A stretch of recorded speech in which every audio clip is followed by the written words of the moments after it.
الحمدللہ رب العالمین والصلاة والسلام علی سید المرسلین اما بعد فاعوذ باللہ من الشیطان الرجیم بسم اللہ الرحمن الرحیم۔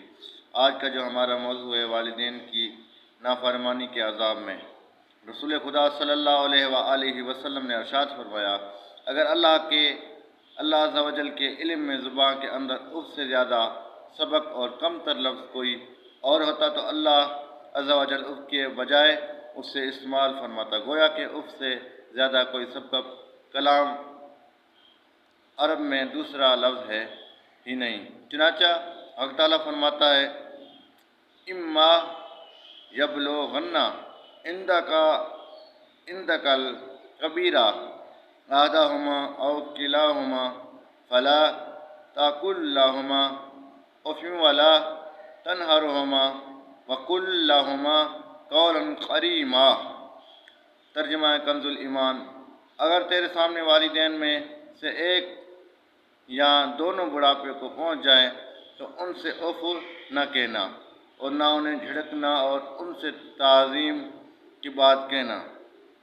رسول خدا صلی اللہ علیہ وآلہ وسلم نے فرمایا، اگر کلام میں اف سے کم تر لفظ دوسرا ہوتا تو حق تعالیٰ فاتا کل لہما اف نہ فرمانا۔ بلا شبہ اللہ نے والدین کے ساتھ نصیحت میں مبالغہ فرماتا ہے۔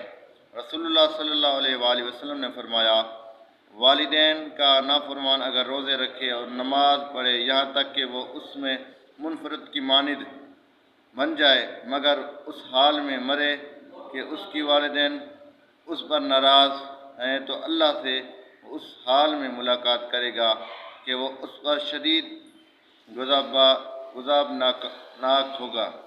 رسول خدا صلی اللہ علیہ وآلہ وسلم نے فرمایا، شب معراج میں کچھ لوگوں کو دیکھا جو آگ کی شاخوں پر لٹکے ہوئے تھے۔ میں نے جبرائیل علیہ السلام سے پوچھا، اے بھائی جبرائیل، یہ کون لوگ ہیں؟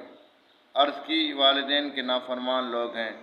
رسول صلی اللہ علیہ وآلہ وسلم، جس والدین کو گالی دی تو جہنم اس کے سر پر گنتی میں اتنے قطرے گرے گی جتنے زمین پر آسمان سے پانی کے قطرے گرے ہیں۔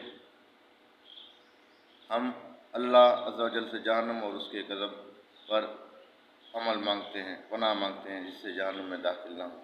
اللہ پاک ہمیں عمل کی توفیق عطا فرمائے اور والدین کی فرمانبرداری اختیار کرنے کی توفیق عطا فرمائے، آمین۔